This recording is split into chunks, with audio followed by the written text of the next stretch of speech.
Is a high-protein diet right for me? First it was the eccentric health nut in your circle who swore by the paleo diet. Then, your social media friends started to convert to diets rich in eggs, nuts, meat and cheese.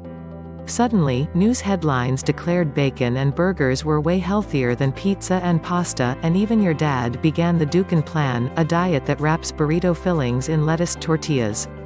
No question, high-protein diets are hot. But are they healthy?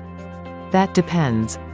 Here's exactly what you need to know to determine whether a high-protein diet is right for you. How much protein do you need? The U.S. government recommends 10 to 35% of your daily calories come from protein. Another way to think about it is that most people should eat about 1 gram of protein per kilogram of body weight, explains Jessica Crandall, a registered dietitian in Denver and spokesperson for the Academy of Nutrition and Dietetics. What we're looking at is usually 20 to 30 grams per meal at breakfast, lunch and dinner to support muscle mass and activity, she says. Broken down further, that means a container of non-fat Greek yogurt with breakfast, a half cup of chickpeas on a salad at lunch and grilled chicken breast at dinner will do the trick. What does a high-protein diet actually mean? Any diet that demands a protein intake above the government's recommendations, like the paleo diet, Dukan diet and Optavia, the newly branded line of products from the team behind MetaFast, is considered a high-protein diet by U.S. News. While Atkins and the ketogenic diet are often thought of as high-protein plans, technically they are low-carb diet and high-fat diets, respectively, although both could easily include higher than recommended levels of protein. On a paleo plan, that may mean eating broiled salmon at breakfast, 6 shrimp at lunch, almonds and a pork chop for a snack, yes, a snack, 2 more pork chops for dinner and more almonds for dessert. All in all, it adds up to more than 200 grams of protein a day. While that may be appropriate for some people, for most, it's overkill. What are the potential benefits of a high-protein diet? It's possible to see health benefits from following a high-protein diet, especially if it means you're cutting out processed junk foods and sweets and focusing on lean meats, fruits and vegetables instead, Crandall finds. Plus, adds Jim White, a registered dietitian and fitness instructor with studios in Virginia, more and more research suggests that the government's recommended daily intake may be too low.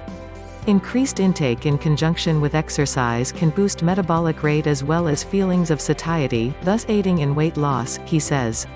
Some populations, too, can benefit from high-protein diets more than others, since how much any one person needs depends on factors like their muscle mass, gender, age and activity level, Crandall explains.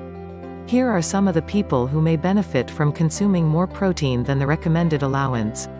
Older adults over 50 have reason to add a handful of nuts to their salads, or wash their morning oatmeal down with a glass of protein-rich cow's milk. News flash, many alternative milks like almond milk are surprisingly low in protein.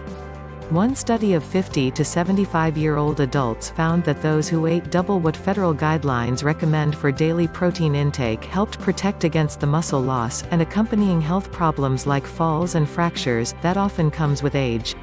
People trying to lose weight. Some research supports high-protein diets for weight loss. One small 2016 study in the journal Nutrients, for instance, found that women who followed a paleo diet lost over 2.5 times more weight in a month than those who stuck to a standard diet emphasizing fruits, veggies, whole grains and some low-fat dairy.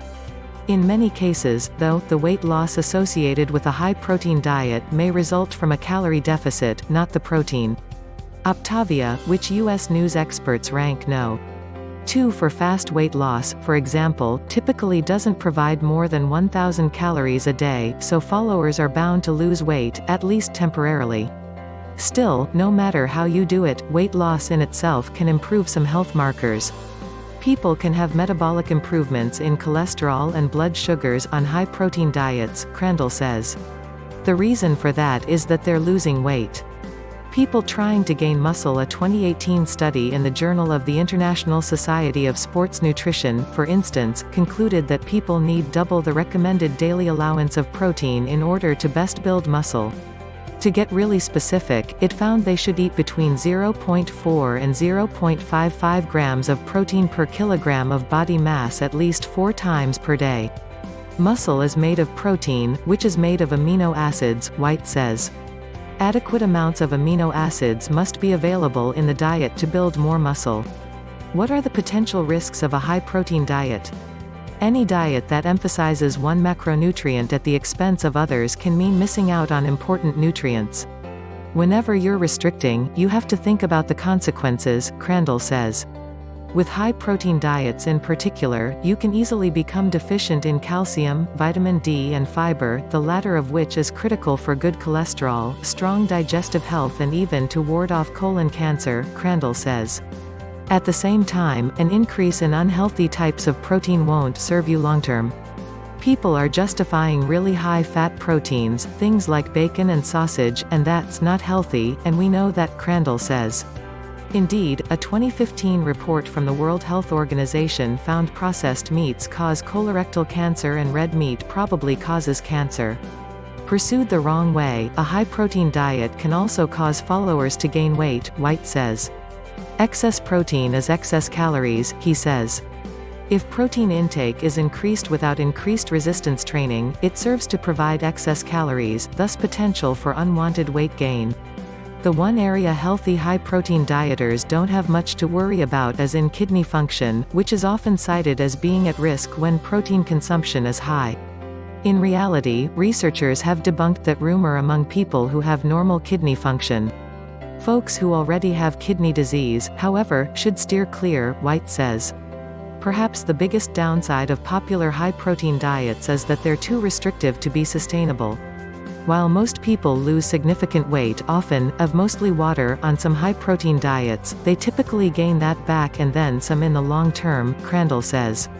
That can also defeat the Dieter's spirit and make them vulnerable to other fad diets that will further damage their metabolisms and mental health.